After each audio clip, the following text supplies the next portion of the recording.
Hi friends, it's your art teacher, Miss Barnett, and today we're going to be talking about flipbook animation.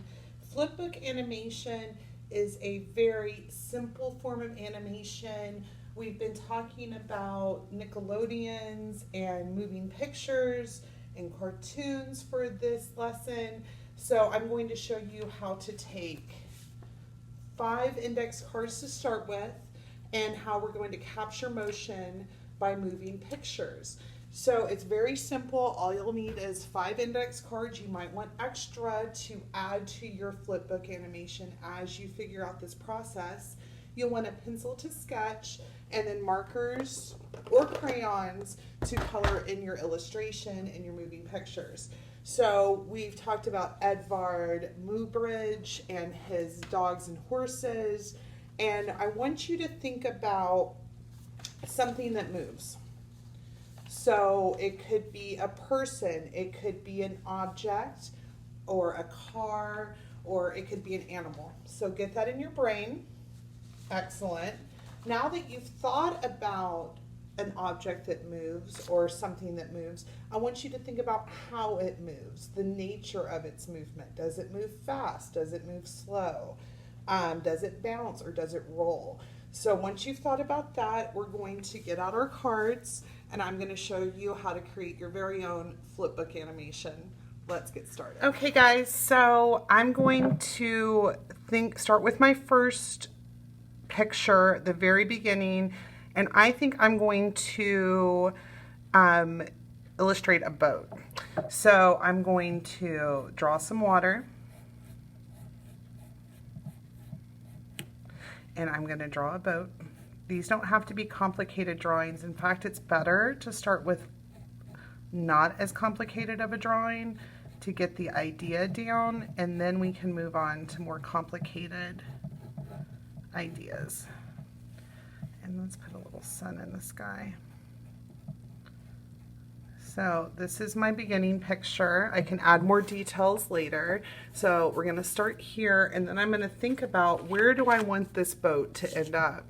So I think I'm going to have it just get picked up and drop back off by a big wave. So I'm going to draw some more waves.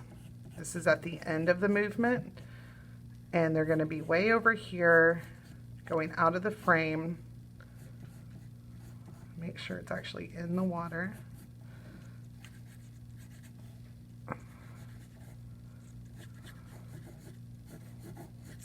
Then I can come back in and clean this up as I go, make my drawing better, more detailed.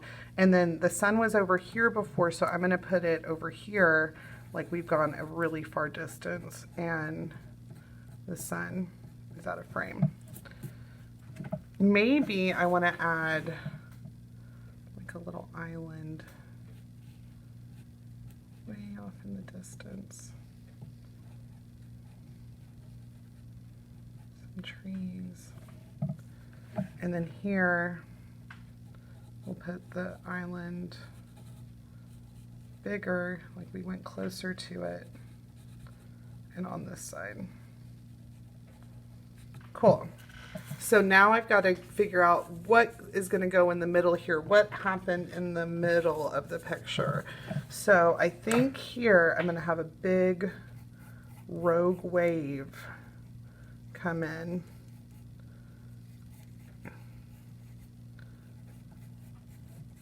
And toss my boat.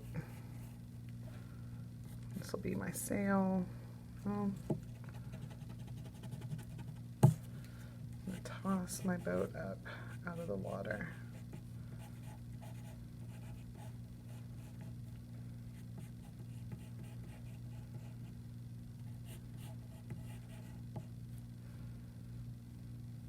We'll have the sun right here in the middle.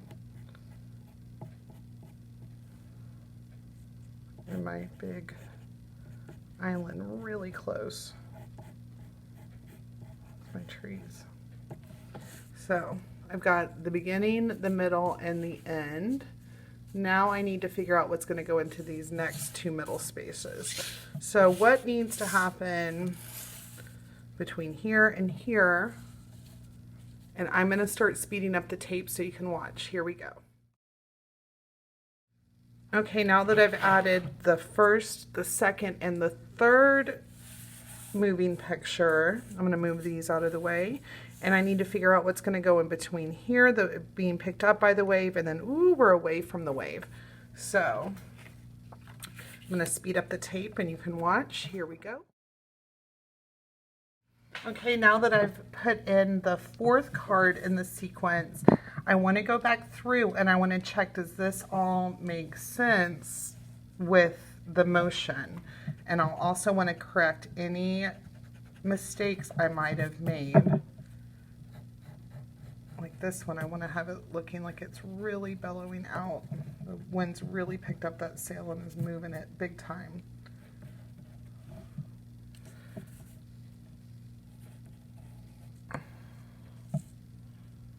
And I think this wave should come down. So I'm going to continue to make changes and you can watch. All right, now that I've finished checking my details, I'm going to stack these up in order and we'll check them real quick. So I'm going to hold them on one side. And yeah, that works.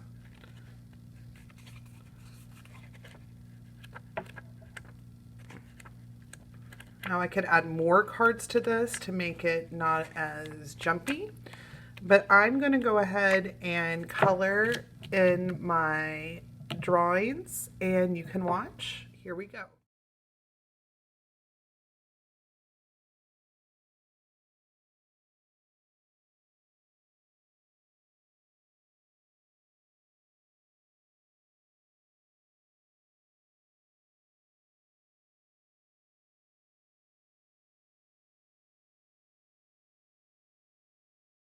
All right, my friends, let's put these back in order now that I'm done coloring, and let's see how the final product looks. You could staple these together on the ends if you want. And of course, you can just keep adding to this to make your picture animation, flipbook animation, more smooth and add more details. I hope you have just as much fun making your flipbook as I did today. Let's get started.